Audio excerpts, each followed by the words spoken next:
আসল ঠিকানা নয়।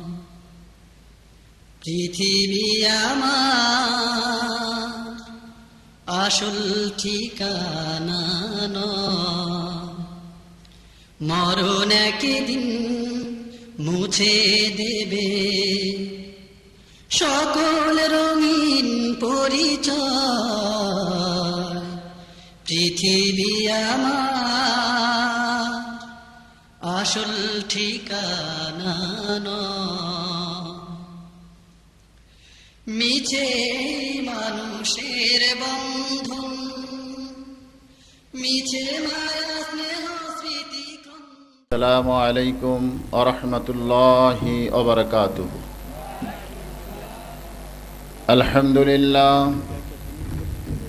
আলহামদুলিল্লাহি নাহমাদুহু ওয়া নাস্তাঈনুহু ওয়া নাস্তাগফিরুহু ওয়া নু'মিনু বিহি ওয়া নাতাওয়াক্কালু আলাইহি ওয়া নাউযু বিল্লাহি মিন শুরুরি আনফুসিনা ওয়া মিন সাইয়্যাতি আমালিনা মান ইয়াহদিয়াল্লাহু ফালা মুদিল্লা লাহু ওয়া মান ইউদ্লিলহু ফালা হাদিয়া লাহু।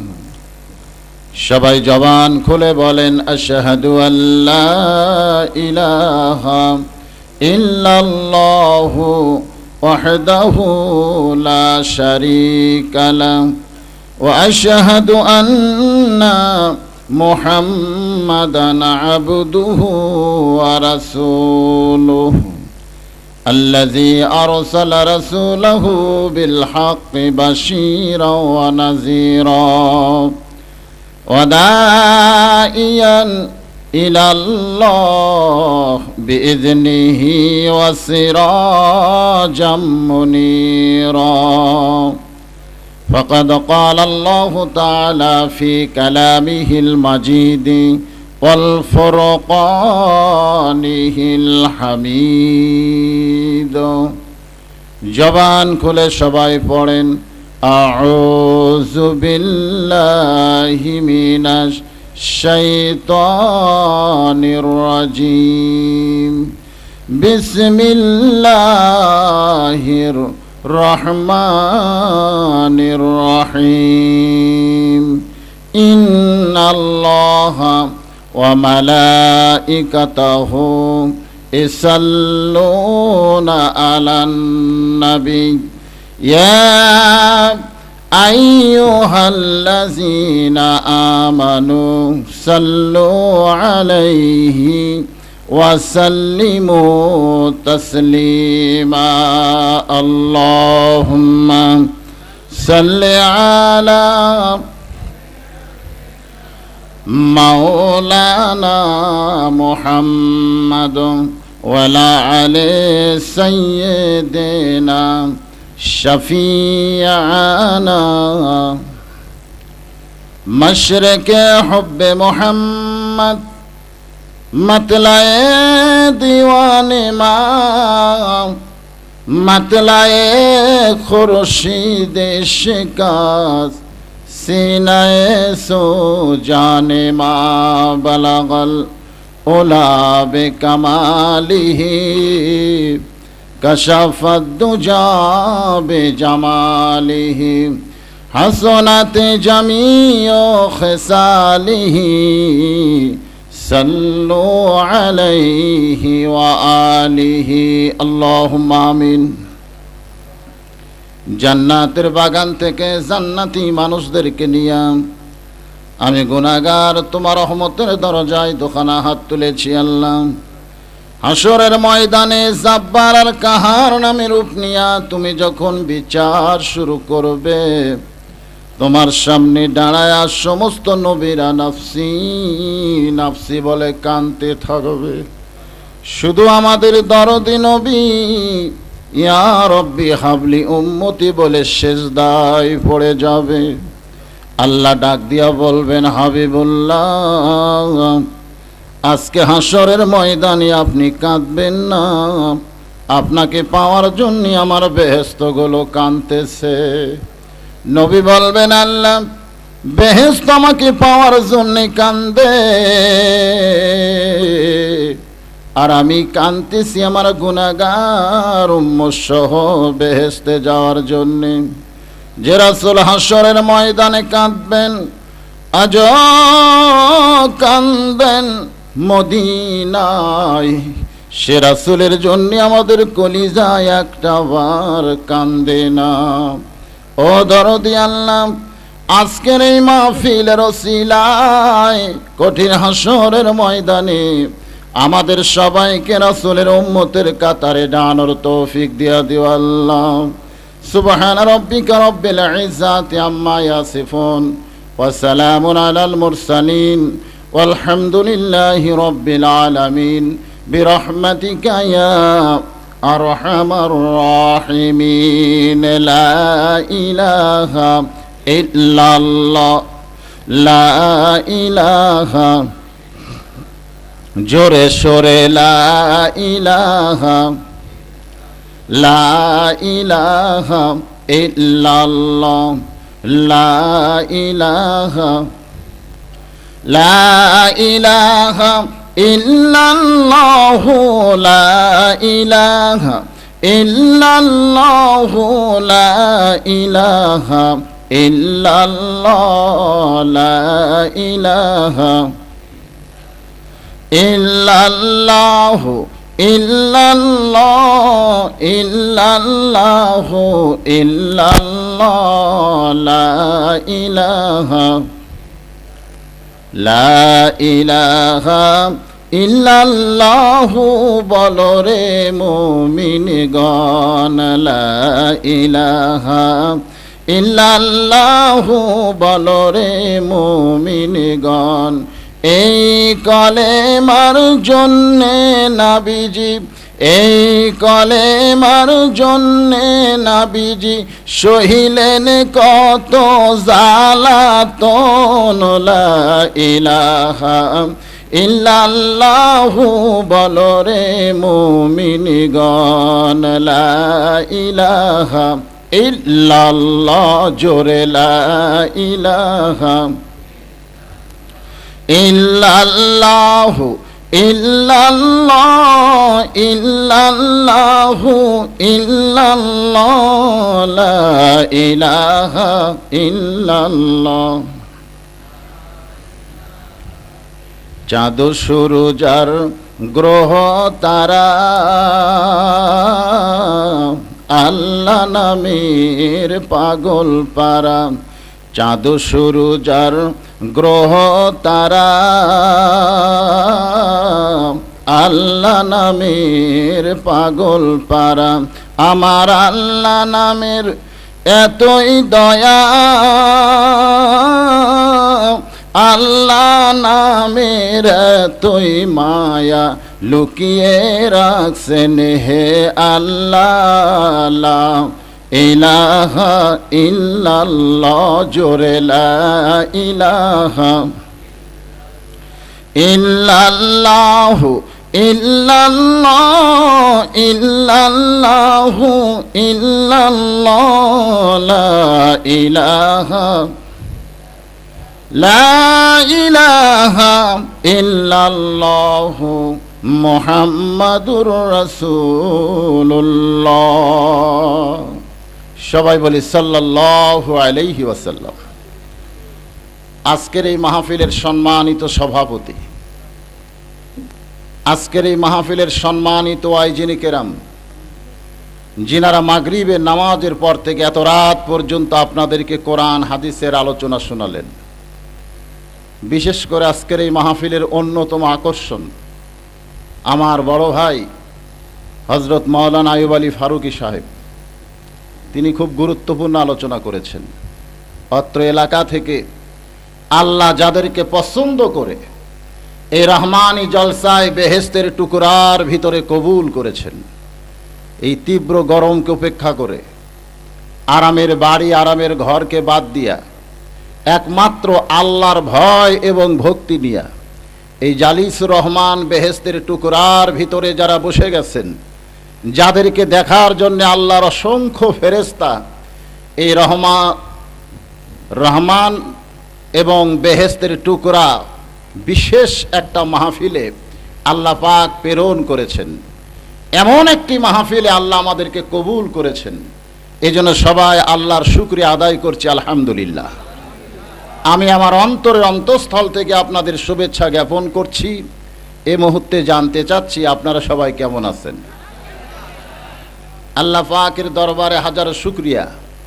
আল্লাহ পাক আমাদেরকে শুধুই ভালো রাখে নাই, একটা ভালো জায়গায় আমাদেরকে উপস্থিত হবার তৌফিক দিয়েছেন।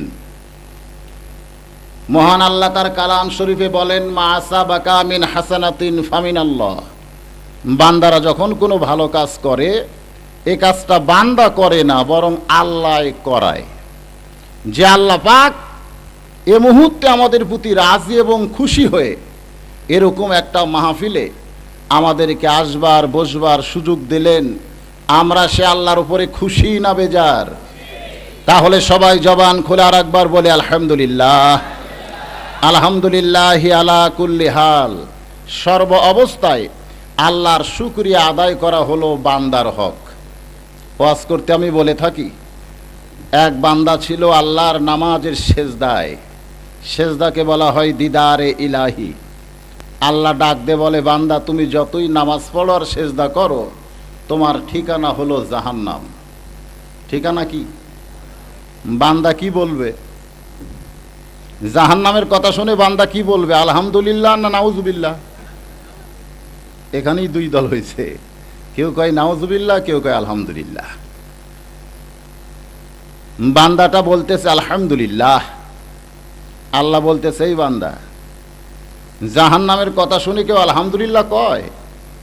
বান্দা বলতেছে, আল্লাহ জাহান্নামেরও মালিক তুমি, জান্নাতেরও মালিক তুমি। তুমি যদি খুশি হয়ে আমারে জাহান্নাম দাও, আমার আপত্তি করার কোনো অধিকার নাই। আল্লাহ বলতেছে, বান্দা জাহান্নামে গেলে তুই পুড়ে যাবি, তোর কষ্ট হবে।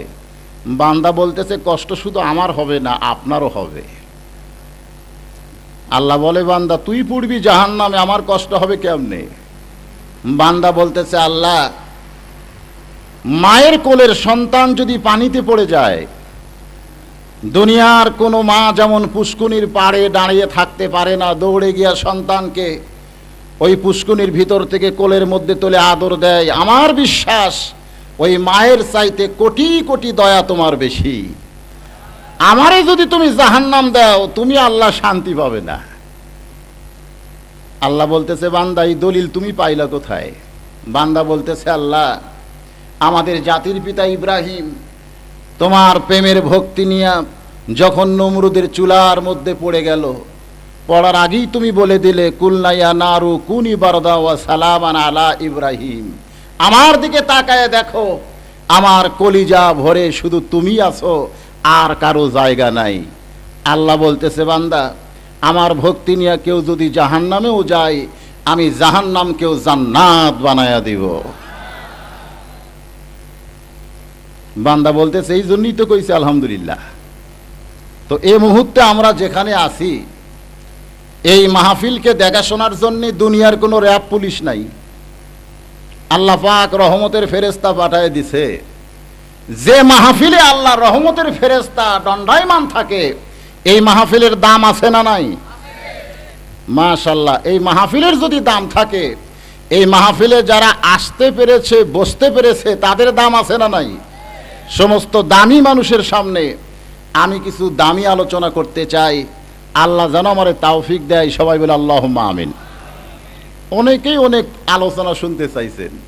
কেউ বলেছেন হুজুর শুধু হাসা আলোচনা করবেন, কেউ বলেছে কবরের আলোচনা করবেন, এক মুরব্বী কইল বাপ মার উপরে ওয়াজ করবেন। এক একজন এক এক আলোচনা শুনতে চায়। বক্তা এখন কোন দিকে যায়?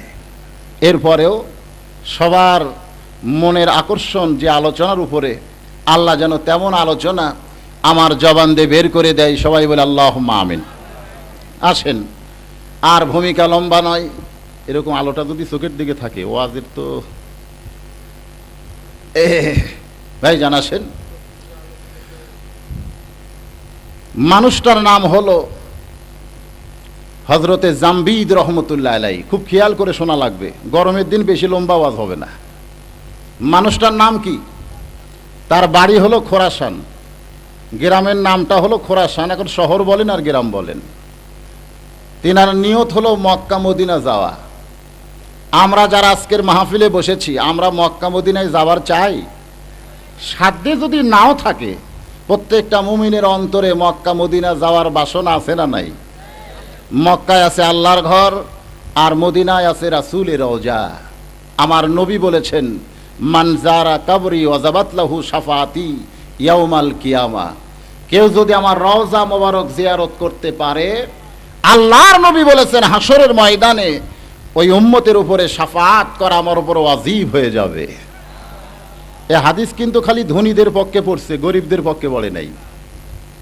এক জায়গায় ওয়াজ করতে গেলাম, এক গরিব কইল, হুজুর আমি তো কোনোদিন মদিনাও যাবার পারবো না, রাসূলের রওজাও জিয়ারত করা হবে না, তা আমার জন্য তো এই হাদিস না। তা আল্লাহর নবীর বাণী হলো বিশ্ববাণী। জোরে কন কি বাণী? কোনো এক শ্রেণীর মানুষকে নিয়ে রাসূল কোনো কথা বলছেন, কিন্তু এই হাদিস দ্বারা কি বোঝা যায়? এর মধ্যে গরিবরা আছে? কেমন করে? একটু খেয়াল করে শোনা লাগবে। মান যারা কবরি ওয়াজাবাত লাহু শাফাআতি ইয়াউমাল কিয়ামা। কেউ যদি আমার রওজা জিয়ারত করে, তার উপর শাফাআত করা আমার উপর কিয়ামতের দিনে ওয়াজিব হয়ে যাবে। অনেক গরিবরা ভাবতেছে আমাদের ভাগ্য খারাপ, এরকম ভাবতেছে না যে আমি তো মদিনাও যাবারও পারবো না, রওজাও জিয়ারত হবে না, আমার শাফাআতও হবে না। আল্লাহর নবী বলেছেন, মদিনায় যাওয়ার মতন অর্থ সম্বল যদি না থাকে, তার কলিজার ভিতরে যদি আল্লাহ রাসূলের প্রেম থাকে, আর তার আমলের মধ্যে যদি রাসূলের আদর্শ থাকে, আর সে যদি গরিব হয়ে যায়, পৃথিবীর যে প্রান্তে থাক না কেন, রাসূলের রওজাও যাবার না পারলেও স্বয়ং রাসূল তার কাছে হাজির হয়ে যাবে। এর উপরে আল্লাহ রাসূলের একটা হাদিস আছে, মান রাআ রানি হাক্কান ওয়াজাবাত লাহু শাফাআতি ইয়াউমাল কিয়ামা। আল্লাহর নবী বলেছেন, কেউ যদি স্বপ্নের ঘরে একবার আমার সোনার বরণ চেহারাটা দেখতে পায়, সে যেন আমার সত্যই দেখলো। কারণ রাসূলের চেহারা শয়তান কোনোদিন ধারণ করতে পারে? শয়তান সব ধারণ করতে পারলেও আল্লাহর নবীর সুরতকে ধারণ করতে পারবে না। আল্লাহর নবী বলেছেন, মান রাআনি রানি হাক্কান ওয়াজাবাত লাহু শাফাআতি ইয়াউমাল কিয়ামা। কেউ যদি জীবনে একটাবার সোনার নবীকে দেখতে পায়, আল্লাহর নবী বলেন, কাল হাসরের ময়দানের কঠিন মুসিবতের সময় আমি রাসূল তার হাতটা ধরে জান্নাত ঘরে পৌঁছায়া দিব। এই মুহূর্তে হাদিস শোনার পরে আল্লাহ রাসূলকে দেখার বাসনা কি আমাদের অন্তরে আছে না নাই? অন্তরে যদি রাসূল দেখার কামনা বাসনা থাকে ভাই, মৃত্যুর আগেই আল্লাহ রাসূলের সঙ্গে তার দিদার নসিব হবে। সুবহানাল্লাহ কোন। মানুষটির নাম হলো জাম্বি। জোরে কোন নাম তার কি? বাড়ি হলো খোরাসান। মক্কা মদিনায় যাওয়ার নিয়ত করছেন। খোরাসান থেকে মক্কা মদিনা হলো উত্তর দিকে। খুব খেয়াল করে শোনা লাগবে। খোরাসান থেকে মক্কা মদিনা কোন দিকে? সেই যুগে এরোপ্লেনও ছিল না, এরকম জাহাজও ছিল না। সবচাইতে দ্রুতগামী যানবাহনের নাম ছিল ঘোড়া। তিনি ঘোড়ার পিঠে চড়ছেন মক্কা মদিনার দিকে যাওয়ার নিয়তে। কিছু দূর ঘোড়া যাওয়ার পরে ঘোড়া মক্কা মদিনার দিকে আর যায় না, ঘোড়া দৌড়ায় পূর্ব দিকে। মক্কা মদিনার দিকে ঘোড়া না যায় যদি পূর্ব দিকে দৌড়ায়, আর এই মুহূর্তেও যদি ঘোড় সাওয়ারি ঘোড়ার উপরে বসেই থাকে, ও কোনোদিন মক্কা মদিনা যাওয়ার পারবে? কেবলামুখী নামাজ পড়া লাগে। সেই নামাজ যদি কোনো মুসল্লি না পড়ে ভাই, আর যদি বলে আমার ঈমান পাকা আছে, ও কি আসলে জান্নাতের দিকে আছে না জাহান্নামের দিকে গেছে? হ্যাঁ, নামাজ না পড়ে জাহান্নাম, নামাজ পড়লেই জান্নাত। এর উপরে হাদিস আছে না নাই? আসসালাতু মিফতাহুল জান্নাহ, নামাজ হচ্ছে বেহেশতের চাবি। জোরে কোন সুবহানাল্লাহ। আল্লাহর ওলি জাম্বি ঘোড়ার পিঠে চড়ে ঘোড়ার লাগাম টেনে বলতেছে, ঘোড়ারে তোর পিঠে চড়ে কোনোদিন কত জায়গায় গেলাম, কোনোদিন তুই অবাধ্য হলি না। আজকে যাব পৃথিবীর শ্রেষ্ঠ জায়গা মক্কা আর মদিনা। এ ঘোড়া তুই অবাধ্য হোস না, বরং মক্কা মদিনার দিকে রাস্তা নে। ঘোড়ার লাগাম টেনে ঘোড়ার কাছে ওয়াজ করতেছে। এবার লাগাম ঢিল দিয়া দেখে ঘোড়াটা আবার হয়ে গেল। এ ঘোড়ার কাছে ওয়াজ করে কোনো লাভ? আজকে আমরা অনেকেই বলি যে ওয়াজ শুনে তো মানুষের পরিবর্তন হচ্ছে না। আমাদের মতো বক্তাদেরকে অনেকে দোষ দেয় যে শুধু ওয়াজ শুনে কাম হবে না হুজুর, সারা রাত ওয়াজ শোনার পরেও মসজিদে মুসল্লি বাড়ে না, বরং কমে যায়। এরকম দেখা যাচ্ছে না উল্টা দেখা যাচ্ছে? ওয়াজ শোনার পরে মুসল্লি বাড়তেছে না কমতেছে? এ জোরে কোন, বাড়তেছে না কমতেছে? কথা বলেন, বাড়তেছে না কমতেছে? কেউ বলতেছে, কেউ বলতেছে না। বাড়তেছে। এখানে যারা ওয়াজ শুনতে আইছি ফজরের নামাজ পড়ার নিয়ত আছে তো? অনেকে কয় রাত 12টার পর যদি ওয়াজ শোনে তাহলে ফজরটা কাজা হয়ে যায়। যে বক্তার ওয়াজ শুনে মানুষ নামাজি না হয়ে বেনামাজি হয়, ওই বক্তার বাঁচার কোনো বুদ্ধি নাই। এই জন্য আল্লাহর কাছে আরাধনা করি, শুধু ওয়াজ শোনা নয়, ওয়াজ শোনার পরে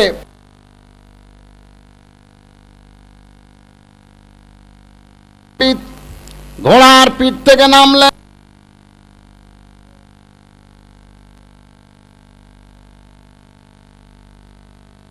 টেনে মক্কা মদিনার দিকে নিয়ে যাব।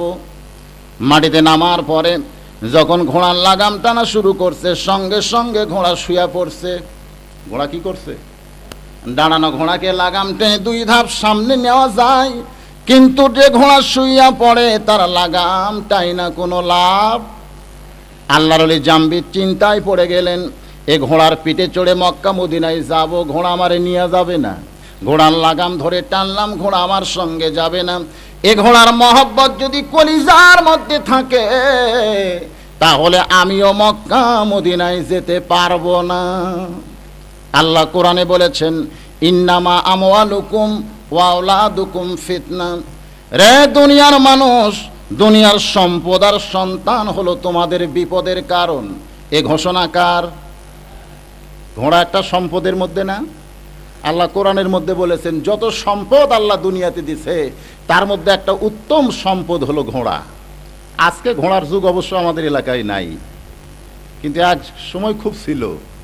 আমাদের কাহলু বগুড়ায় ছিল টমটম গাড়ি, ঘোড়ার পিঠে চড়ে মানুষ মাল সামান এক জায়গা থেকে আর এক জায়গায় নিয়ে যাইতো। ঘোড়াতেই চড়ে মানুষ বহু জায়গায় ঘোরাঘুরি করতো, ঠিক কিনা বলেন ভাই? আজকে অবশ্য ঘোড়ার খুব একটা চাল চলন নাই। আল্লাহর ওলি জামবিদ ঘোড়ার মহব্বত কলিজার মধ্যে থেকে বের করে দিয়া পায়ে হেঁটে হেঁটে ওমাইয়া তাওয়াক্কাল আলাল্লাহি ফাহুয়া হাসবুহু, মক্কা মদিনার দিকে চেহারা ফিরাইয়া হেঁটে হেঁটে রওনা দিলেন। মনে মনে চিন্তা করলেন ঘোড়ার পিঠেও হবে না, ঘোড়ার লাগাম টানলেও যাবে না, এখন পায়ে হেঁটে ছাড়া মক্কা মদিনায় যাওয়ার কোনো বুদ্ধি। ইলা জিহাতিল কাবা ওয়া মদিনা। জামবিদ রহমতুল্লাহ আলাইহি মক্কা মদিনার দিকে মুখটা ঘুরে যখন হেঁটে হেঁটে যাওয়া শুরু করেছে, পিছন দিকে ঘোড়াকে দেখানোর আর কোনো সুযোগ নাই। কিছু দূর যখন জামবিদ যায়, এমন সময় শোয়া ঘোড়াটার শুয়ে থাকলো না, ওই ঘোড়াটা দাঁড়িয়ে গেল। ঘোড়াটা শুধু দাঁড়িয়ে থাকলো না, এক দৌড়ে গিয়া জামবিদের পিছনের কাপড় কামড়ে ধরেছে। 6টা মানুষের দেহে যে শক্তি থাকে তার চাইতে বেশি শক্তি হলো ঘোড়ার দেহে। জামবিদ পায়ে হেঁটে হেঁটে মক্কা মদিনার দিকে যাবার চায়, কিন্তু ঘোড়া পিছনের কাপড় কামড়ে ধরে টেনে টেনে পূর্ব দিকে নিয়ে যায়। আল্লাহর বান্দা জামবিদ বিপদে পড়ে গেছে যে ঘোড়ার পিঠে চড়ে মক্কা মদিনায় যাব, ঘোড়া নিয়ে যাবে না। ঘোড়ার লাগাম ধরে টানলাম, ঘোড়া আমার সঙ্গে যাবে না। আমি একা একা যাবার চাই, তাও ঘোড়া যাবার দিবে না। এই ঘোড়ার মধ্যে শয়তান ঢুকছে। জোরে কন, কি ঢুকছে? 2 চোখ দিয়া দেখলে ঘোড়ার চরিত্র ভালো না খারাপ? আমাদের চোখ শুধু 2টা না আর একটা আছে?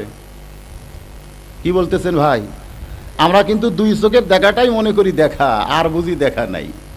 আল্লাহ রাসূল বলেছেন, ইত্তাকু ফিরাসাতাল মুমিনিনা ফাইন্নাহু ইয়ানজুরু বিনুরিল্লাহ। আমার আল্লাহ তাআলা মুমিনদের কেমন একটা চক্ষু দিয়েছেন, যেই চক্ষু দিয়া দেখতে সূর্যের আলো লাগবে না, যেই চক্ষু দিয়া দেখতে চন্দ্রের আলোর দরকার পড়বে না, যেই চক্ষু দিয়া দেখতে এরকম লাইটের আলোর দরকার নাই। ইয়ানজুরু বিনুরিল্লাহ, এই চক্ষুটা দেখে শুধু আল্লাহর নূর দিয়া। জোরে সোরে কোন সুবহানাল্লাহ। প্রত্যেকটা মুমিনদের এমন একটা চোখ আছে, কিন্তু আমাদের সেই চোখের খবর আছে? দুনিয়ার এই শরীয়তের দুই চোখ একটুখানি দুর্বল হয়ে গেলে আমরা ডাক্তারের কাছে যাই। জোরে কোন, কার কাছে যাই? ডাক্তারকে বলি যে আমি খুব একটা দেখতে পাচ্ছি না। ডাক্তার সাহেব বলতেছে বয়স কত? কয় এরকম 40 পার হয়েছে। কয় তোমার এই 40-এর ঘোর লাগছে, একটু ওষুধ বড়ি খাও, যদি খুব বেশি বিপদ হয় তাহলে একটা ছানি অপারেশন করা লাগবে। দুনিয়ার চক্ষু দিয়া কম দেখলে আমরা ডাক্তারের কাছে যাই, কিন্তু ভিতরের চোখের খবর যদি মুসলমানের কাছে না থাকে ভাই, আপনারা বলেন এ চোখের ডাক্তার আছে না নাই? কিন্তু সে ডাক্তারের কাছে গেছি কোনোদিন? আমার আল্লাহ কোরআনে বলেছেন, ইয়া আইয়ুহাল্লাযীনা আমানুত্তাকুল্লাহা ওয়া কুনু মা'আস সাদিকিন, যারা আমি আল্লাহকে বিশ্বাস স্থাপন করেছো, তোমাদের ভিতরে যদি আল্লাহর ভয় চিরস্থায়ীভাবে রাখতে চাও তাহলে আল্লাহওয়ালাদের সাথী হও। এ ঘোষণা কার? আল্লাহর ওলি জাম্বি চিন্তায় পড়ে গেলেন, আমি ঘোড়ার পিঠে চড়ে মক্কা মদিনায় যাব, ঘোড়া নিয়ে যাবে না। আমি ঘোড়ার লাগাম ধরে টানলাম, ঘোড়া আমার সঙ্গে যাবে না। আমি পায়ে হেঁটে হেঁটে আল্লাহর ঘর নবীর রওজা জিয়ারত করতে চাই, এ ঘোড়া আমাকে যাবার দিবে না। এ ঘোড়ার ভিতরে শয়তান ঢুকেছে, দুই চোখ দিয়া দেখলে তো তাই মনে হয়, কিন্তু আল্লাহর ওলি জাম্বি এবার দুই চোখের দেখা বন্ধ করে দিয়া অন্তরের চক্ষু দিয়া তাকায় দেখেন ঘোড়া যে সমস্ত কাজ কাম করতেছে এগুলো ঘোড়ার ইচ্ছাই নয়, সব ঘোড়ার মালিকের ইচ্ছা। ঘোড়ার মালিককে? জাম্বিদের মালিককে? আমরা অনেকেই বলি এ বাড়ির মালিক হলো তালুকদার সাহেব, এরকম বলি না? কিন্তু ওই ঘরের মালিক হলো আল্লাহ। ওই দিকে যে বিল্ডিং দেখতেছেন ওটার মালিক তালুকদার, আর এইটার মালিক হলো আল্লাহ, এরকম বলি কি বলি না? এই দোকানকার কয় এইটা হলো চৌধুরী সাহেবের, এই সাইটে এটা কার? কয় এগুলো হলো তালুকদারের। তো আল্লাহর ওই যে মসজিদ। আমরা কিন্তু সবকিছু যে আল্লাহ মালিক এ বিশ্বাস অনেক সময় কলিজার মধ্যে রাখতে পারি না। জোরে কোন, ঠিক কিনা? ঘোড়ার মালিক কে? জাম্বিদের মালিক কে?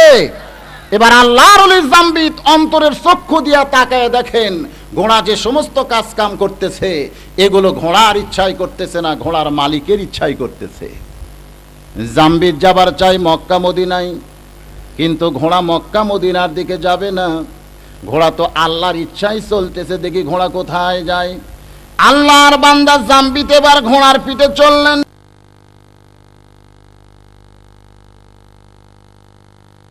একটা দেশের সীমানা এসে ঘোড়া ব্রেক করেছে।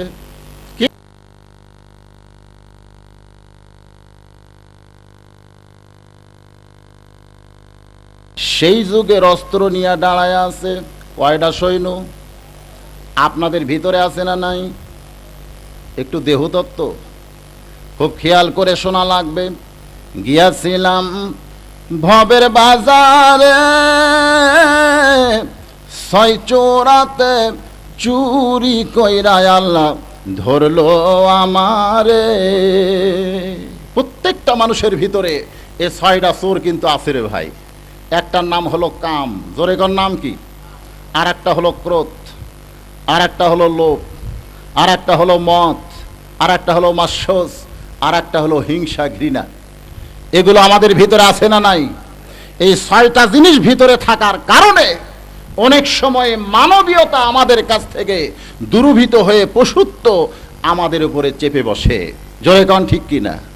একবার আল্লাহর ওলি বাইজিদ বোস্তামিকে তার মুরিদেরা জিজ্ঞাসা করলো, হুজুর কোনো বাড়িতে যদি কুকুর থাকে ওই বাড়িতে তো আল্লাহ রহমতের ফেরেশতা আসে না। বাইজিদ বোস্তামি বললেন, শুধু কুকুর থাকলে আসে না এ কথা কে কইছে? আল্লাহর নবীর হাদিস আছে। আল্লাহর ওলি বাইজিদ বললেন, রে আমার মুরিদেরা, তোমরা শুনলে আশ্চর্য হবে। কুকুরের ভিতরে তিনটা খারাপ জিনিস থাকার কারণে কুকুর বাড়িতে থাকলে রহমতের ফেরেশতা আসে না। কোনো মানুষের ভিতরে ওই তিনটা খারাপ গুণ যদি থাকে ওই মানুষটা কুকুরের পর্যায়ে পৌঁছে যায়। মুরিদরা জিজ্ঞাসা করলো, হুজুর কুকুরের মধ্যে খারাপ তিনটা কি গুণ আমরা জানতে চাই। আল্লাহর ওলি বাইজিদ বললেন, কুকুরের 1 নম্বর খারাপ গুণ হলো কুকুরের হিংসা বেশি। জোরে কন, কি বেশি? একটা সবল কুকুর যদি গোটা গরু মরা নিয়ে থাকে পাশেই যদি একটা দুর্বল কুকুর হাড্ডি চাটে, বলেন ওই সবল কুকুর কি গরুর কাছে থাকবে না দুর্বল ধরবে? কারণ কোনো সময় সবল কুকুর চাবে না যে দুর্বল কুকুর আমার কাছে কিছু খাক। এরকম চরিত্র যদি মানুষের ভিতরে থাকে, কোটি কোটি টাকা হওয়ার পরেও আবার গরিবদের জিনিসগুলো শোষণ করে খায়, দুর্নীতি করে খায়, এদের ভিতরে কুকুরের মতন লোভ আছে না নাই? জোরে কান আছে না নাই? কুকুরের মতন হিংসা আছে না নাই? কুকুরের আর একটা বদ স্বভাব হলো কুকুর নাপাক থাকে। জোরে কান কি থাকে? কুকুর কোনোদিন পেশাব করে পানি নেয়? ও কোনোদিন কুলুপ ব্যবহার করে? আজকে আমাদের ভিতরে এরকম যদি খারাপ গুণ থাকে, পেশাব করতেছে পানিও লাই না, কুলুপও ব্যবহার করে না, এরকম আছে না নাই? ওর ভিতরে কুকুরের মতন বদস্বভাব ঢুকছে। আল্লাহর ওলি বাইজিদ বলেন, এই তিনটা স্বভাবীয় মানুষ যদি কোনো বাড়িতে থাকে, সে বাড়িতেও রহমত বরকত আসে না। বাজান একটু খেয়াল করে শোনা লাগবে। তাকায় দেখে দেশের সীমানায় 6টা সৈন্য দাঁড়ায় আছে। আল্লাহর ওলি জাম্বিদ চমকে গেলেন, কারণ এই দেশে যদি আমার ঘোড়া যায় আর সৈন্যগুলো ধরে যদি আমারে বলে তোমার পাসপোর্ট কোথায়, ভিসা কোথায়? মক্কা মদিনায় যাওয়ার কোনো ভিসা আজ থেকে 40 বছর আগে মুসলমানের লাগতো না। বর্তমানে সৌদি আরব মদিনায় যাতেও ভিসা লাগে। জোরে কোন ঠিক কিনা? গোটা পৃথিবীর মুসলমানেরা আজ থেকে 40 বছর আগে মক্কা মদিনায় যদি যাইতো, কোনো পাসপোর্ট ভিসার দরকার হতো না, কিন্তু বর্তমানে পাসপোর্ট ভিসার দরকার হয়। আল্লাহর ওলি জাম্বিদ মনে মনে চিন্তা করলেন, আমি মক্কা মদিনায় যাওয়ার নিয়তে বের হয়েছিলাম, আমার কাছে কোনো পাসপোর্ট ভিসা নাই, কিন্তু এই দেশটা আমি চিনি না। দেশের সীমানায় যখন আমার ঘোড়াইছে আর 6টা সৈন্য যখন দাঁড়ায় আছে, নিশ্চয় আমার কাছে পাসপোর্ট আর ভিসা যাচাই করতে চাবে। আমার কাছে তো কোনো পাসপোর্ট ভিসা নাই। ভিসা ছাড়া, পাসপোর্ট ছাড়া কেউ যদি বাংলাদেশ থেকে ভারতে যায়, ও কাস্টরি হবে কি হবে না? আপনারা কোনোদিন ভারতে গেছেন? ভারতে যাইতে গেলে ভিসা পাসপোর্টের দরকার আছে না নাই? দেখবেন বর্ডার এলাকায় বিএসএফও আছে, বিডিআরও আছে। আমি একবার ওই জয়পুরহাটের শেষ সীমানায় দোগড় ক্যাম্পে ওয়াজ করতে গেলাম, তো বিডিআরে বললাম আমি একটু ভারতে যাবার চাই। বলে যতই হুজুর হন, পাসপোর্ট ভিসা ছাড়া যাইতে পারবেন না। এক দেশ থেকে আর এক দেশে যাইতে যেমন পাসপোর্ট ভিসার দরকার হয়, আল্লাহর নবী বলেছেন, রে আমার উম্মাত উম্মাতিনীরা শোনো, দুনিয়া থেকে যখন তোমরা আখিরাতের জগতে আসতে চাবে, তখন তোমাদেরও পাসপোর্ট ভিসা রাখতে হবে। এক দেশ থেকে আর এক দেশে যাইতে যদি পাসপোর্ট আর ভিসা লাগে, এই দুনিয়া থেকে আখিরাতে যাইতে পাসপোর্ট ভিসার দরকার আছে না নাই? সাহাবীরা বললেন, ইয়া রাসূলুল্লাহ, পাসপোর্ট ভিসা কি আমরা জানতে চাই। আল্লাহর নবী বললেন, ইমানের ভিসা নিয়া, নেক আমলের পাসপোর্ট নিয়া কেউ যদি দুনিয়া ছাড়তে পারে, তার জন্য অন্ধকার কবর নয়, তার জন্য মিজান হাসর পুল সিরাত নয়। অফুতিহাত আবওয়াবুহা ওয়াকালা লাহুম খাজানাতুহা সালামুন আলাইকুম তিবতুম ফাদখুলুহা খালিদিন। আমার আল্লাহ তাআলা দুনিয়া থেকে সরাসরি জান্নাতের দরজা খুলে দিবে। আমরা বাংলাদেশ থেকে ভারতে গেলে পাসপোর্ট ভিসা ঠিকই করি, কিন্তু এই দেশ ছেড়ে আখিরাতের দেশে যাইতে গেলে পাসপোর্ট ভিসার দরকার আছে না নাই? কোনোদিন কি যাচাই করে দেখছেন? হয়তো ভাবতেছেন ওইখানে আবার দেখবে কেডা। সেই দিনের সে স্টেশনে থাকবে নানান প্যাসেঞ্জার, দ্রুত জানে পার হবে সে, টিকিট কাটায় আছে যার। পারাপারে থাকলে তারা সঙ্গে নিও গাড়ি ভাড়া, জবাবদিহি করতে হবে ধরলে টিকিট কালেক্টর। হাসরের ময়দানে খ্রিস্টান থাকবে, ইহুদি থাকবে, হিন্দু থাকবে, সবার কাছে ইমানের পাসপোর্ট ভিসা থাকবে। একমাত্র মুসলমান মুমিন যারা, তাদের কাছে ইমানের পাসপোর্ট নেক আমলের ভিসা থাকবে। আর সে হাসরের ময়দানে নেক আমলের ভিসা আর ইমানের পাসপোর্ট যারা দেখাতে পারবে, আমার আল্লাহ তাদের সবাইরই জান্নাত দিয়া দিবে। আল্লাহর ওলি জাম্বিদ চমকে গেলেন, সৈন্যগুলোকে দেখে যদি আমার এসে ধরে, আগেই স্যারেন্ডার, আগেই 2 হাত তুলে কি ও বাবা সৈন্যরা, আমার ইচ্ছায় কিন্তু আমি এই দেশের সীমানায় আসি নাই, তোমরা আমার সঙ্গে বেয়াদবি করো না, আমার কাছে কোনো পাসপোর্টও নাই, ভিসাও নাই। সৈন্যগুলো বলতেছে ঘোড়ার রং তো ঠিকই দেখা যায়, আপনার নাম যদি জাম্বিদ হয় আর আপনার বাড়ি যদি খোরাসান হয়, এ দেশের নাম হলো রোম দেশ। এ দেশের নাম কি? এ দেশের বাদশাহ বলেছে, রে সৈন্যরা, দেশের সীমানায় যাও, লাল ঘোড়ার পিঠে চড়া কোনো মানুষকে যদি আসতে দেখো, তাহলে জিজ্ঞাসা করবে নাম যদি জাম্বিদ হয় আর বাড়ি যদি খোরাসান হয়, সাদর সম্ভাষণ জানায় আমার দরবারে হাজির করে দিবে। সুবহানাল্লাহ কোন। আল্লাহর ওলি জাম্বিদ চমকে গেলেন যে দেশ আমি চিনি না, এই দেশের বাদশাহ কেমনে জানলো আমার নাম জাম্বিদ, আমার বাড়ি খোরাসান? নিশ্চয় বাদশাহ হলো কামেল মানুষ। কি মানুষ? বাদশারাও কি কামেল হয়? বর্তমানে কি বোঝা যায়? বাদশারা, কিন্তু বাদশারাও যে কামেল হয়। একবার এক ফকির সারাদিন ভিক্ষা করে 2 সের চাল নিয়ে বউয়ের কাছে আইছে। জোরে খন কার কাছে?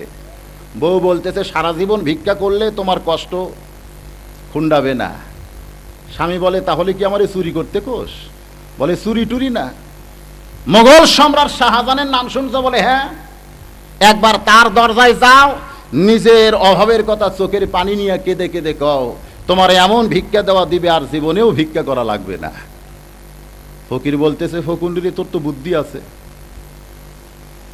পরের দিন সকালবেলায় ঠিক মতো একটু কাপড় চোপড় ফকিরের যা আছে এইটা পরে মোগল সম্রাট শাহজাহানের রাজদরবারের দরজায় যায়, দেখে একটা দারোয়ান লাঠি নিয়ে দাঁড়ায় আছে।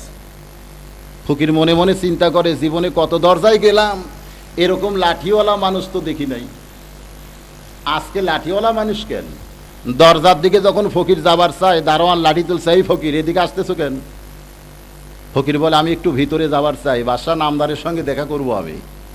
দারোয়ান বলতেছে, না, এ দরজা দিয়া যারা যায় একমাত্র বাদশাহ শাহজাহানের খাস মেহমান, উজির নাজির মন্ত্রী যারা, তারাই ঢুকতে পারে, অন্য কারো ঢোকার কোনো বুদ্ধি নাই। বঙ্গভবনে কোনো ফকির ঢুকতে পারে ভাই? গণভবনে, সংসদ ভবনে ওদের কি মন চায় না? কিন্তু বাংলাদেশে ঢোকার কোনো পারমিশন নাই। দারোয়ান বলতেছে, এই ফকির, ওই দিকে নঙ্গরখানা আছে, রুটি তৈরি হচ্ছে, হালুয়া তৈরি হচ্ছে, তুমি সেই দিকে যাও। ফকির বলেন, আমার বউ কইছে আজকে আমি বাদশাহ নামদারের সঙ্গে দেখা করবার চাই। দারোয়ান বলতেছে, আমার দিকে তাকাও আর আমার লাঠি দেখো, সাহস যদি কুলাই তাহলে সামনে আসো।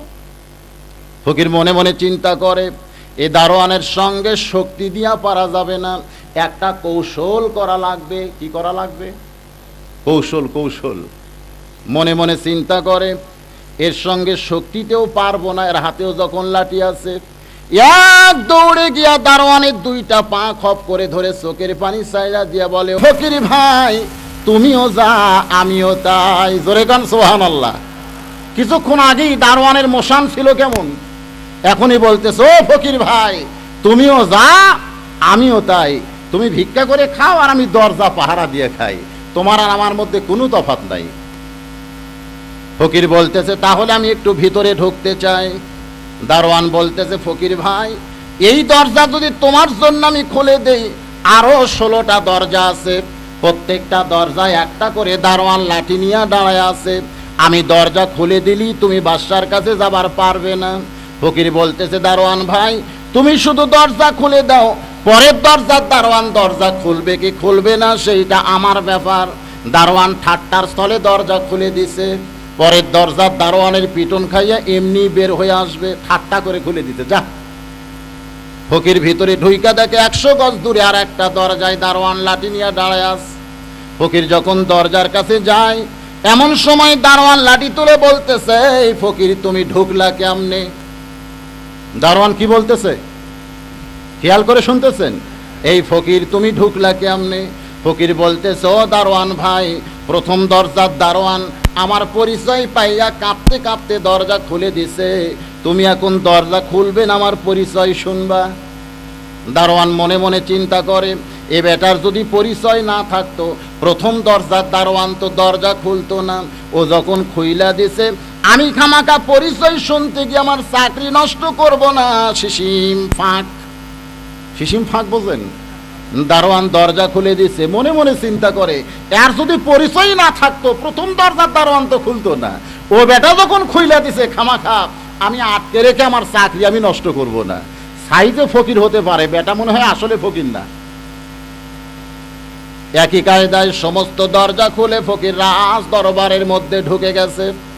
ইমাম গাজ্জালী রহমতুল্লাহ আলাইহি বলেন, রে দুনিয়ার মুমিন মুসলমানেরা, মরণের দরজায় লা ইলাহা ইল্লাল্লাহ মুহাম্মদ রাসূলুল্লাহ বলে সঠিক পরিচয় দিয়া কেউ যদি দরজা খুলতে পারো, কবর বলো, হাসর বলো, মিজান বলো, পুলসিরাত বলো, আর কোন দরজায় তোমাকে আটকানো হবে না।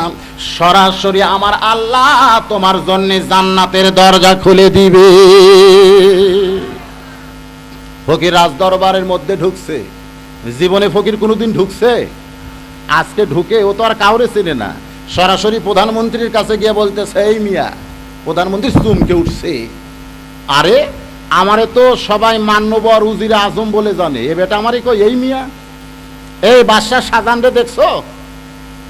প্রধানমন্ত্রী কয়, বাদশার নাম তো কেউ ধরে না, আমরা যারা মন্ত্রী আছি সবাই বলি উজিরা, সবাই জাহাপনা বলি, সম্রাট বলে ডাকি। আর এই বেটা কয় বাদশাহ শাহজাহানরে দেখছো? এতগুলো দরজা পাড়ি দিয়া যখন ভিতরে ঢুকছে, এর সাইজ সাইজ হতে পারে, কিন্তু বেটা আসলে ফকির টকির না। জোড়হাত করে বলতেছ, বাবাজি, বাদশাহ নামদার সিংহাসনে বসেছিল, এখন আর সিংহাসনে নাই। ওই যে ছোট্ট ঘর দেখতেছো, ওই ঘরের মধ্যে বাদশাহ নামদার ঢুকছে। ফকির এবার ঘরের কাছে চাইয়ে দেখে ঘরের দরজাখানা বন্ধ, একটা জানালা খোলা আছে। ওই জানালার পাল্লা দিয়া ভিতরে তাকায় দেখে গোটা ঘরে একজন মানুষ, আর কোনো মানুষ নাই। দুইখানা হাত তুলে কাঁদতেছে, ও বাদশার বাদশাহ, তোমার দরবারে আমি ফকির, তোমার দরবারে আমি ফকির বলে দু চোখ দিয়া দরদর করে পানি ছাড়তেছে। ফকির মনে মনে চিন্তা করে, এতদিন ভিক্ষা করলাম, এরকম কাউরে তো কাঁদতে দেখি নাই। আজকে যার কাছে ভিক্ষা বেশি পাওয়ার আশায় আইলাম, সেই বেটা যখন এইভাবে কাঁদতেছে, আমি তো আর কি ফকির, এই বেটা হলো আমার চাইতেও বড় ফকির। এই বেটা হলো আমার চাইতেও, আমি তো কোনোদিন কারো কাছে ভিক্ষা চাইতে কান্দি না, ও যে হারে কাঁদতেছে, ও বাদশার বাদশাহ, তোমার দরবারে আমি ফকির, আমি ফকির। ফকির তাড়াতাড়ি চলে যায়।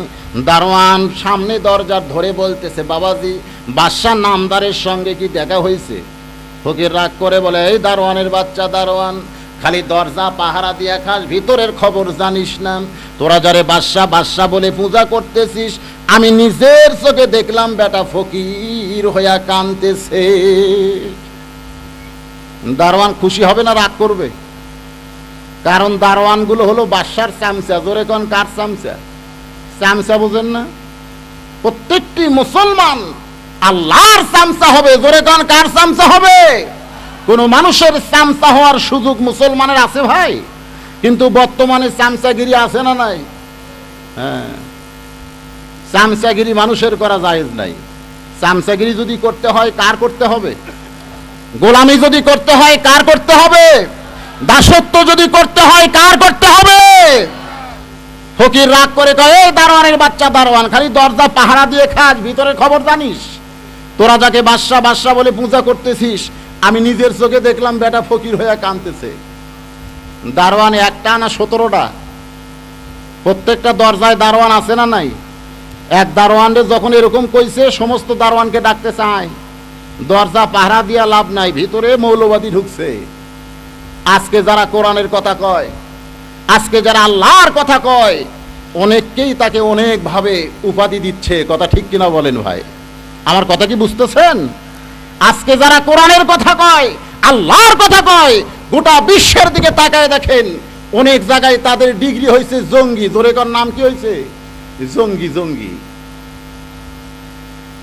সমস্ত দারোয়ানকে ডাকতে চায়, আর দরজা পাহারা দিয়া লাভ নাই, ভিতরে মৌলবাদী ঢুকছে। সমস্ত দারোয়ান আইছে, কি করছে লোকটা? কই আমরা যারে বাদশা কই, এই বেটা তারে ফকির বলতেছে। সমস্ত দারোয়ান মিলে কেউ ফকিরকে চড় মারে, কেউ লাত্তি মারে। ফকির চিল্লায় কয়, যতই মারো না কেন, নিজের চোখে দেখা জিনিস মিথ্যা বলা যাবে? এমন সময় বাদশাহ শাহজাহান আসরের নামাজ পড়ে মসজিদ থেকে বের হয়ে দরজার দিকে তাকায় দেখে সমস্ত দারোয়ান এক দরজার সামনে কারে যেন মারতেছে। সম্রাট শাহজাহান চিল্লায় বলে, এই দারোয়ান, কারে মারতেছো, কেন মারতেছো জানতে চাই। দারোয়ানগুলো বলে, জাহাপনা, আমরা শুধু মারতেছি, আপনি শুনলে তো মারিই ফেলবেন। সম্রাট শাহজাহান বলে, কি অপরাধ করছে লোকটা? দারোয়ানদের মধ্যে একজন কয়, জাহাপনা, এই লোকটা কয় আপনি নাকি বাদশা নাই ফকির হইয়া কাঁদতেছেন।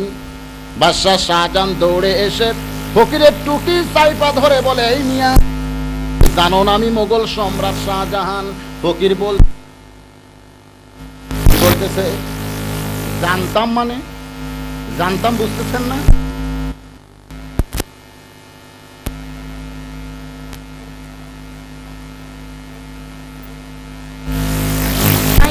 বর্তমান, ভবিষ্যৎ আর অতীত। ফকির বলতেছে, আমি জানতাম। বাদশাহ শাহজাহান বলে, জানতাম কি? আমি বাদশাহ, তুমি জানো না? বলে, তো আমি জানতাম, কিন্তু এই ঘরের জানলার কাছে গিয়েই তো ঘুমুর ফাঁস হয়ে গেল। আমি নিজের চোখে দেখছি আপনি দুই হাত তুলে ফকির ফকির বলে কাঁদতেছেন। বাদশাহ নামদার চোখের পানি বের করে বলে, এ দারোয়ানেরা, এ ফকির যা বলেছে সত্যই বলেছে। আসরের নামাজ পড়ার পর আমি যখন আমার আল্লাহর কাছে দুই হাত তুলে কাঁদতেছি ফকির ফকির বলে, তখন হয়তো ফকির আমারে দেখছে। ফকির চিল্লায় কয়, ও বাদশাহ নামদার, তাহলে আপনি বাদশাহ নন, আপনি ছাড়াও একজন বাদশাহ আছে।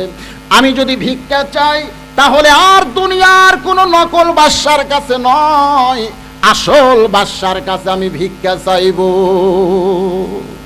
প্রত্যেকটা নামাজের ভিতরে, প্রত্যেকটা রাকাতের ভিতরে যখন সূরা ফাতিহা আমরা পড়ি, তখন আমরা সবাই বলি, ইয়্যাকা না'বুদু ওয়া ইয়্যাকা নাস্তাঈন। ইবাদত করি কার? সাহায্য চাইবো কার কাছে?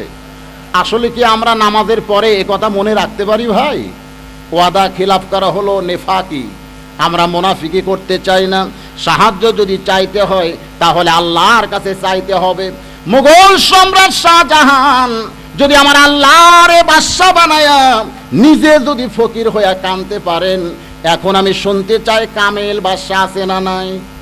আল্লাহর ওলি জাম্বিদ চিন্তায় পড়ে গেলেন, আমার নাম জাম্বিদ, আমার বাড়ি খোরাসান, রোমের বাদশা যদি তার সৈন্যদেরকে এমন কথা বলতে পারে, তাহলে নিশ্চয় বাদশা হলো কামেল মানুষ। আমি এই বাদশার কাছে যাবই যাব। 6টা সৈন্য সাদর সম্ভাষণ জানায়া রোমের বাদশার রাজ দরবারে যখন জাম্বিদকে পৌঁছায় দেয়, রাজ দরবারের দরজা খুলে আল্লাহর ওলি জাম্বিদ ভিতরে ঢুইকা দেখে রাজ সিংহাসনের মধ্যে একজন মানুষ বসে আছে। তার চেহারার মধ্যে মুসলমানের কোনো চিহ্ন নাই। তার পরনে যে পোশাক আছে, এই পোশাকের ভিতরে ইসলামের কোনো গন্ধ নাই।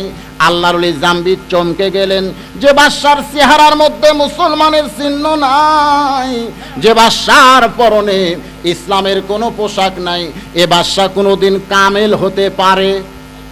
জোরে কোন, কামেল হতে পারে? মুসলমানের একটা চেহারার দরকার আছে না নাই?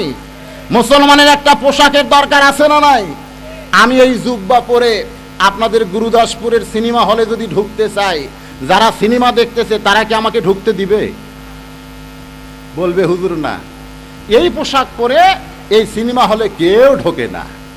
মাথায় টুপি দিয়া, মুখে দাড়ি নিয়ে কেউ যদি সিনেমা দেখতে চায়, যারা দেখে তারাও কি দেখতে দিবে? বলবে না, মাথায় টুপি দিয়া।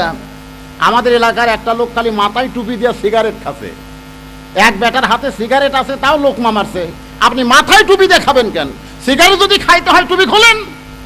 তাহলে যারা টুপি মাথায় দেয় না, তারাও টুপির সম্মান বাংলাদেশে দেয়। জোরে গান ঠিক কিনা?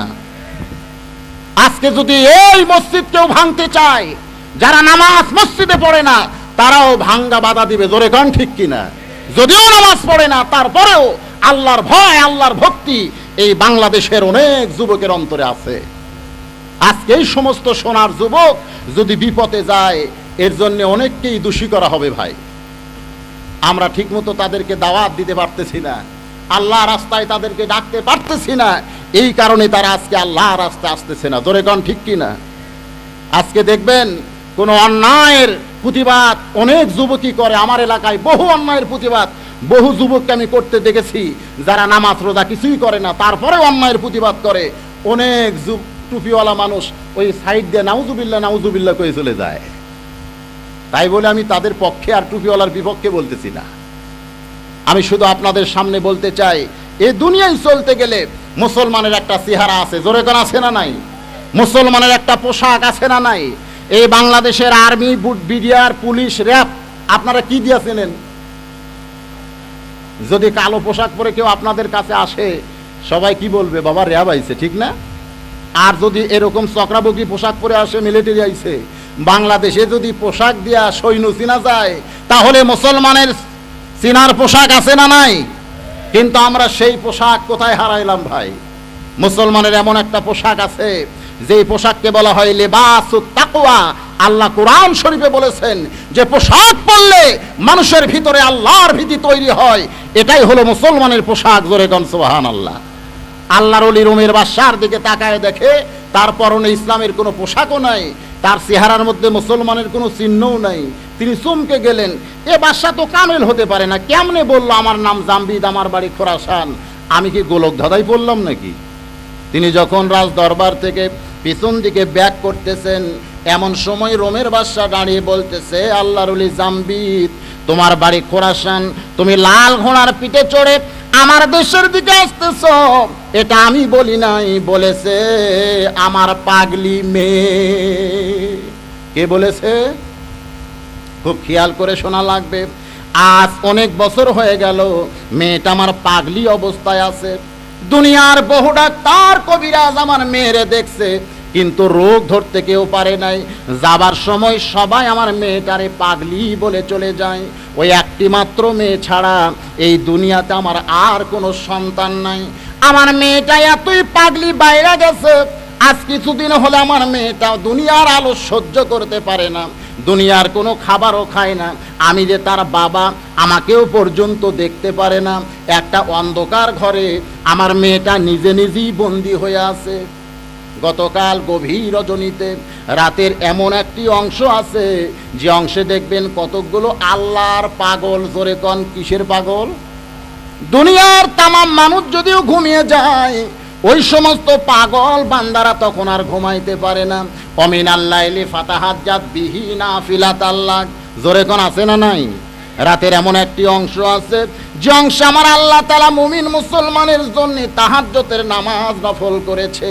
এ সমস্ত আল্লাহর পাগল বান্দারা ওই সময় আর ঘুমাইতে পারে না, শীত গরম বোঝে না। ওযু করে 4 রাকাত, 8 রাকাত, 12 রাকাত নামাজ পড়ে আল্লাহর কাছে 2 হাত তুলে কান্দে, চোখের পানি নিয়ে, আল্লাহ তুমি আর আমি আর তুমি, মাঝখানে কেউ নাই। আল্লাহ বলে, বান্দারে তুই কান্দিস না, দুনিয়ার তামাম মানুষ যখন ঘুমায় গেছে, আমিও আল্লাহ ঘুমাই না, তুইও বান্দা ঘুমাস না। চোখের পানি তোর নাকের ডগায় পৌঁছার আগেই আমি আল্লাহ আমার রহমতের কোলে তোরে উঠায়া নিলাম।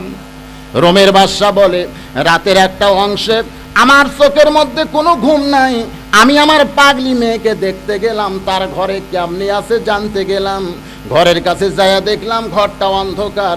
একটা জানলা দিয়া বারবার আমার পাগলি মেয়েকে দেখতে চাই। আমার পাগলি মেয়েকে যখন ঘরের মধ্যে দেখতে পাই না, মনে বড় কষ্ট নিয়ে আমি যখন ঘর থেকে ফিরে আসতেছি, এমন সময় আমার পাগলি মেয়েটা জবান খুলে আমারে ডাক দিল, বাবা। কি বলে ডাক দিছে?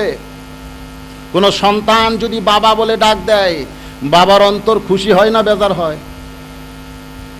বাবা ডাকের মধ্যে মধু আছে না নাই? যদি সন্তান বাপকে বুড়া বলে ডাক দেয়, তাহলে বাবার অন্তরে কষ্ট হয় না শান্তি পায়? এখানে অনেক সন্তান আছে যাদের বাবা জীবিত আছে, বাবার কলিজায় কষ্ট দিয়েন না, মায়ের কলিজায় কষ্ট দিয়েন না। এই ওয়াজটা আমি গাড়িসাই করছি, এজন্য আর আবার করতে চাচ্ছি না। আল্লাহর বান্দা রোমের বাদশা এবার চমকে গিয়া পাগলি মেয়েটার জানলার কাছে সে কানটা মেলে বলতেছে, ও মা, এতদিন পর তুমি আমারে বাবা বলে কেন ডাক দিলে? পাগলি মেয়েটা বলতেছে, বাবা, দুনিয়ার বহু ডাক্তার কবিরাজ দিয়ে আমারে তুমি দেখাইছো, আমার ভিতরে কি রোগ আছে কোনো ডাক্তার কবিরাজ বলতে পারে নাই। আমার ভিতরে রোগের খবর যদি তুমি জানতে চাও, তাহলে 6টা সৈন্য তোমার দেশের সীমানায় পৌঁছায়া দাও। খোরাসান থেকে লাল ঘোড়ার পিঠে চড়ে জামবিদ নামে একজন আল্লাহর ওলি তোমার দেশে আসতেছে, তারে যদি আমার কাছে আনতে পারো, সেই বলে দিতে পারবে তোমার মেয়েটার ভিতর কি রোগ আছে। সুবহানাল্লাহ বলেন। আল্লাহর ওলি জাম্বিদ চমকে গেল, মনে মনে ভাবতেছে মেয়েটা আসলে পাগলি না, মেয়েটা আসলে কি না, আসলে কি মেয়েটা পাগলি নাকি? কিন্তু দুনিয়ার ডাক্তার কবিরাজ কি বলেছে? মেয়েটা পাগলি। এবার আল্লাহর ওলি জাম্বিদ বলতেছে, ও রোমের বাদশা, আমি খোরাসান থেকে লাল ঘোড়ার পিঠে চড়ে রোমের দিকে আসতেছি, যে মেয়েটা বলেছে সে মেয়েটা আসলে পাগলি না, তার ভিতরে রোগটা কি আমি আপনারে জানাতে চাই, চলেন আমারে নিয়ে চলেন। রোমের বাদশা আল্লাহর ওলি জাম্বিদের হাতটা ধরে পাগলি মেয়ে যে ঘরের কাছে আছে ঘরের দরজা পর্যন্ত পৌঁছায় দিলেন। এবার জাম্বিদ ঘরের দরজায় ঠোকা মারছে, এমন সময় ঘরের ভিতর থেকে আওয়াজ আসতেছে, ওয়াকরনা ফি বুয়ুতিকুন্না ওয়ালা তাবাররাজনা তাবাররুজাল জাহিলিয়াতিল উলা। জোরে কোন সুবহানাল্লাহ। আল্লাহর ওলি জাম্বিদ যখন পাগলি মেয়ের ঘরে ঠোকা মারছে, মেয়েটা ঘরের ভিতর থেকে আল্লাহর কোরআন তেলাওয়াত করতেছে, কোন সুবহানাল্লাহ। ওয়াকরনা ফি বুয়ুতিকুন্না ওয়ালা তাবাররাজনা তাবাররুজাল জাহিলিয়াতিল উলা। অর্থ হলো, এই জাম্বিদ, তুমি ঘরের দরজায় ঠোকা মারতেছো আর আমি দরজা খুলে দিব, এমন নারী আমাকে মনে করো না। আমার আল্লাহর হুকুম হলো মেয়েরা ঘরের মধ্যে অবস্থান করো, ঘরের বাহির হতে পারবা না। এই হুকুম কার? আরো জোরে বলেন কার? আল্লাহর ওই জাম্বিদ চমকে গেছে। জাম্বিদের ইচ্ছা ছিল যে দরজায় ঠোকা মারবো, দরজা খুলে দিবে আর মেয়েটার সঙ্গে আলাপ করে জানবো তোমার ভিতরে রোগটা কি। কিন্তু মেয়েটা দরজা খোলার আগে আল্লাহর আইন বলেছে। কার আইন? ওয়াকরনা ফি বুয়ুতিকুন্না ওয়ালা তাবাররাজনা তাবাররুজাল জাহিলিয়াতিল উলা। জাম্বিদ বলতেছে, মা গো মা, ও মা জননী, তুমি দরজা খুলে দাও মা, আমি তোমার ভিতরে রোগের খবরটা জানতে চাই। দুনিয়ার ডাক্তার কবিরাজ তোমারে পাগলি সার্টিফিকেট কেন দেয়? মেয়েটা বলতেছে, জাম্বিদ রে, তুমি কোথায় যেতে চাইছিলা আর কোথায় চলে আসলা? সুবহানাল্লাহ কোন। জাম্বিদ বলতেছে, মা, আমি মক্কা মদিনায় যাবার চাইছিলাম, ঘোড়ার পিঠে চড়ে মক্কা মদিনায় যাওয়ার নিয়তে বাড়ি ছাড়ছিলাম, কিন্তু ঘোড়াটা মক্কা মদিনায় আমারে নিয়ে গেল না মা, ঘোড়াটা আল্লাহর ইচ্ছায় রোমের দেশে ছুটে আইলো। মেয়েটা বলতেছে, জাম্বিদ রে, তুমি মক্কা মদিনায় কেন যাবে? জাম্বিদ বলতেছে, মা, তুমি কি জানো না মক্কায় আল্লাহর ঘর আর মদিনায় রাসূলের রওজা? প্রত্যেকটা মুমিন মুসলমান মক্কা মদিনায় যাবার চায়। মেয়েটা বলতেছে, জাম্বিদ রে, আমি মক্কা মদিনায় যাব না, মক্কা মদিনা কি আমার কাছে কোনোদিন আসতে পারে না। জাম্বিদ বলতেছে, মা, তুমি যে কথাটা বলতেছো এই কথা ঠিক না, প্রত্যেকটি মুসলমানকে মক্কা মদিনায় যাওয়া লাগবে। জোরে কোন ঠিক কি না? মক্কা মদিনা কি কোনোদিন কারো কাছে আসতে পারবে ভাই? জাম্বিদ বলতেছে মক্কা মদিনায় মুসলমানকে যাইতে হয়, আর মেয়েটা বলতেছে আমি মক্কা মদিনায় যাব না, মক্কা মদিনায় কি আমার কাছে আসতে পারে না? আমি যদি বলি আপনারা জাম্বিদের দলে না পাগলির দলে? এটা একটা কথা হলো। পাগলের কাছে যাবি পাগল হবি, বুঝবি শেষে তোরা কেউ যাসনি ও পাগলের কাছে। এরকম একটা গান আছে না নাই? পাগলের কাছে গেলেই কিন্তু মানুষ পাগল হবে। আবু জেহেল উতবা সাহেবা বলেছিল, আব্দুল্লাহর এতিম পোলা পাগলা হয়ে গেছে, তোমরা কেউ তার কাছে যাইও না। আবু বকর গেল পাগল হলো, উসমান গেল পাগল হলো, হযরত উমর তাকে মারতে গিয়া না মাইরা তার দলে ভিড়া পাগল হয়ে গেল।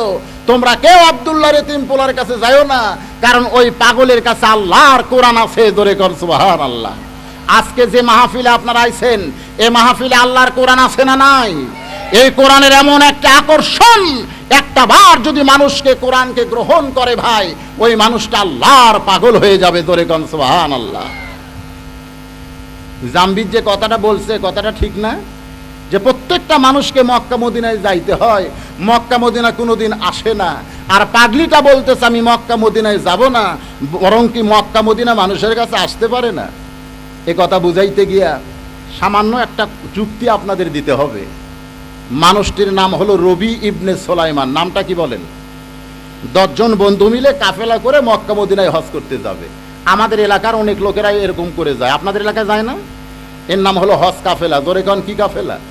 10 জন বন্ধু মিলে হজে যাবে। কারণ অচেনা পথ, সাথে যদি সাথী থাকে মনে মনে শান্তি পাওয়া যায়।